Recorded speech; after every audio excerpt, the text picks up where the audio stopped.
Good morning. Peacefully. No need to hurry. No need to hurry.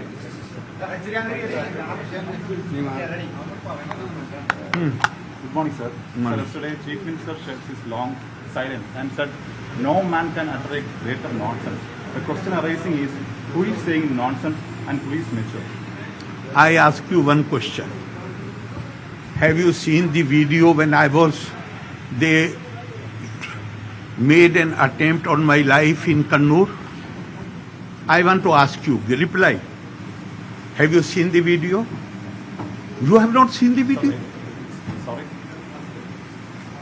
3 years back, almost 3 years now, Yeah. That's fun. Kannur Indian History Congress.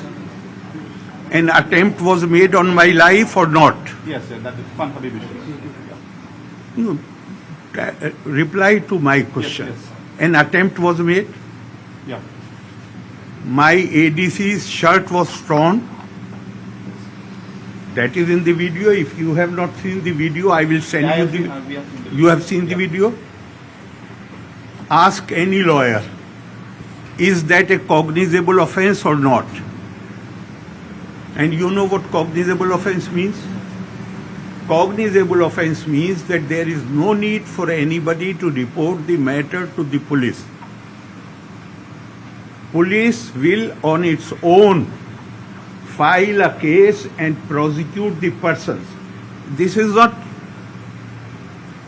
IPC specifically talks about under section 124 that the President of India and Governor of any state, nobody can try to overawe them. Nobody can try to intimidate them. And if any such thing happens and they are prevented from performance of their actions, then these people are liable with punishment for 7 years and fine. Is that a cognizable offense? What was the duty of the police? To register a case? Who prevented the police from registering a case? Who held the Home Department?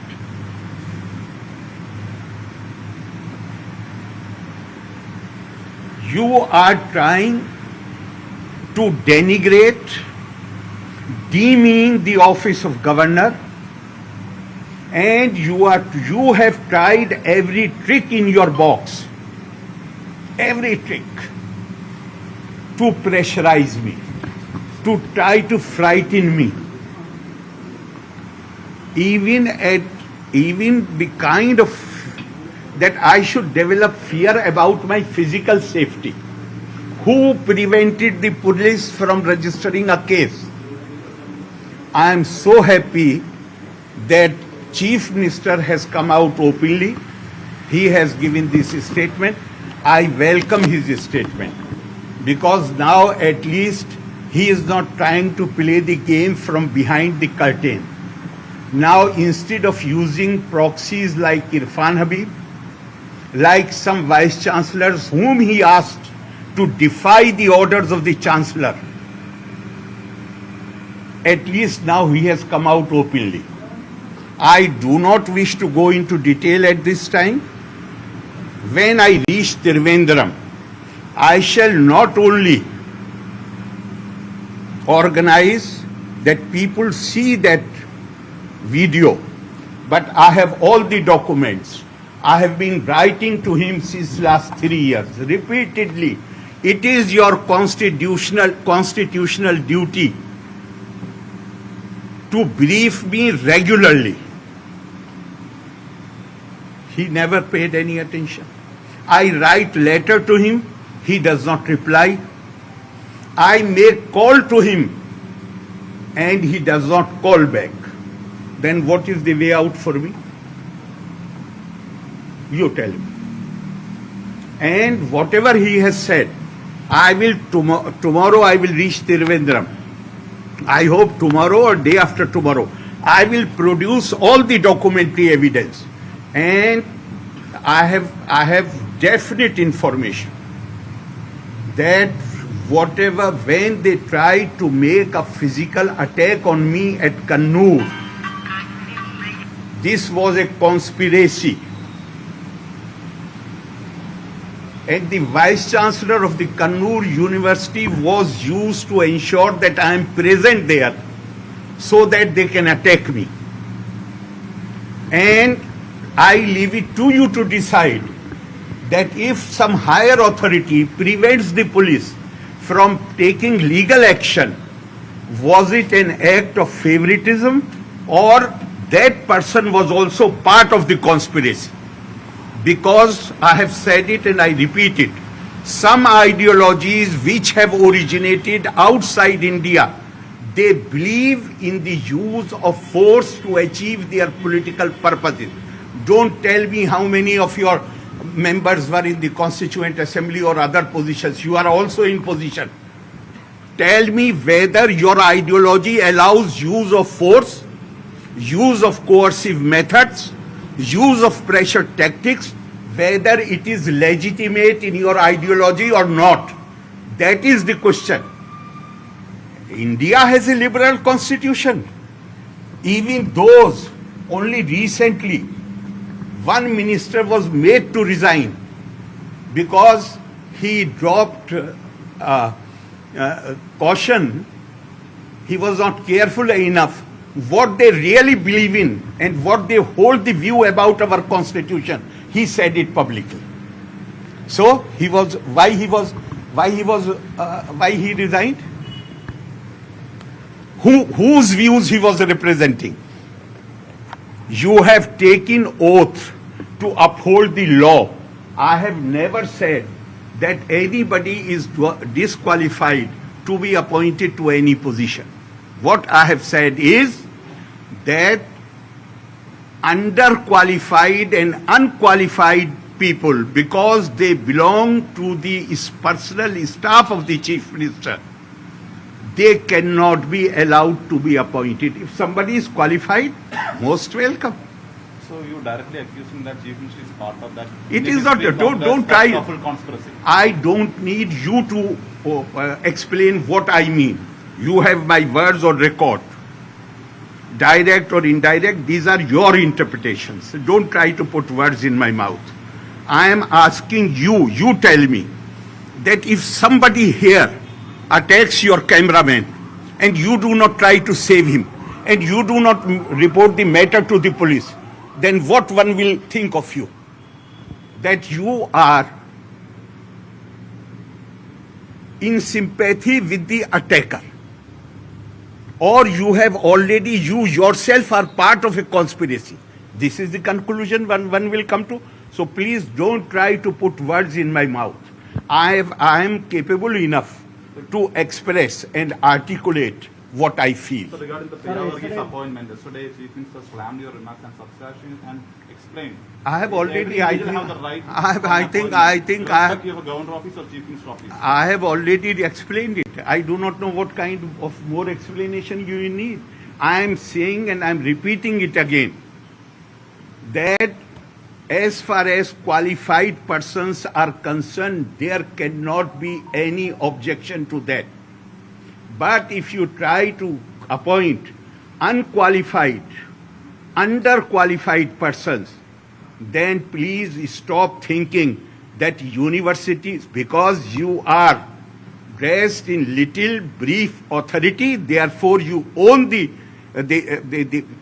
or this property, and these institutions belong to the people of Kerala, not to those who are dressed in little brief authority. Even this thing, I am not against politics in the campus. I am against the how many young men, young precious lives have been lost in the campuses. I ask you, boys have died or not? Yes. They have died. Yeah.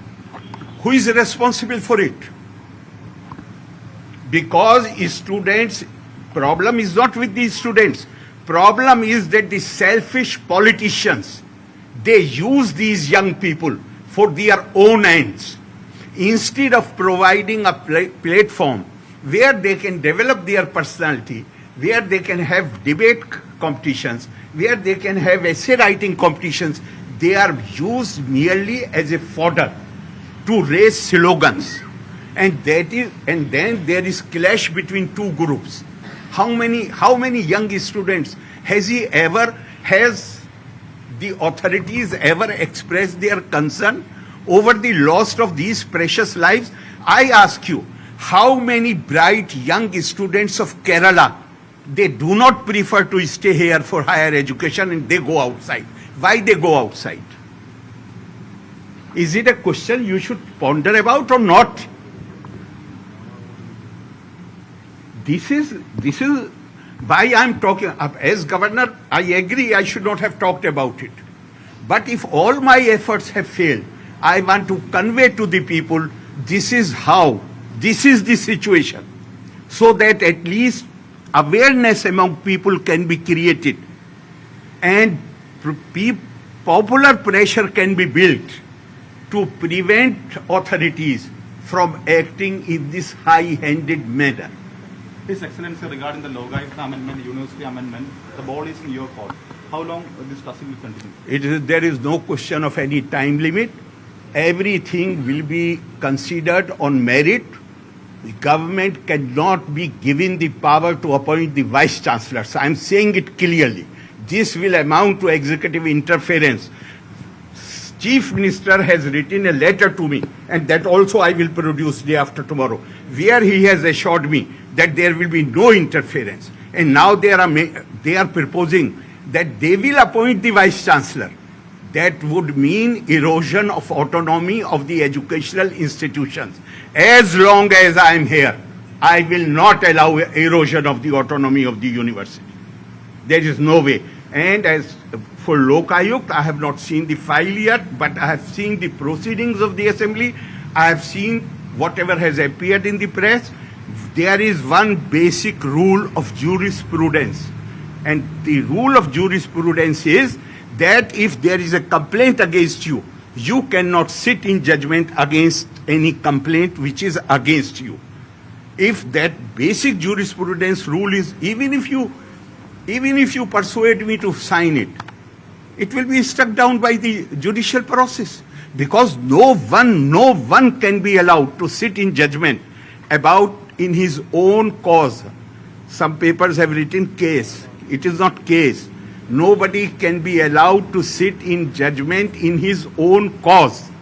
In Perarnivar release case, there is a landmark judgment from the court. The government is a part of government. Government is a part of government. Yes, governor is part of the government, and that is why it is needed, it is constitutional duty of the chief minister to brief the governor regularly. How many times he has briefed me? He does not reply even to the letters. He does not. I make the call and he does not call back. I do not know why he is so afraid of meeting me. He wants to talk to me through media. He is welcome.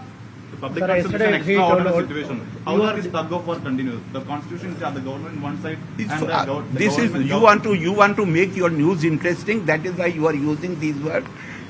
Nobody, there is no tension in this situation. People have a right to know what the government is doing. Why you want to keep it from the people? After all, the sovereignty does not lie in the government or the governor. Sovereign are the people of India. Why you want to keep in darkness? Your question implies that we should not discuss it publicly. Is that okay for a media man to ask this question? This is an extraordinary situation. What extraordinary? VS government issue. This is the first time. Extraordinary situation you are saying because people have come to know what the government is doing. This is no, people have a right to know. Sir, yesterday CM told that you are seeking some positions. That's what he became silent. They have every right to think about it. My track record is clear. I have sacrificed positions. Thank you, sir. So, but they have every right to. Today is Prime Minister Narendra Modi's birthday. By all my best wishes, I have already conveyed, and I am sure that he will continue to lead the country on the path of progress and development for a long time to come. Thank you, sir. Thank you.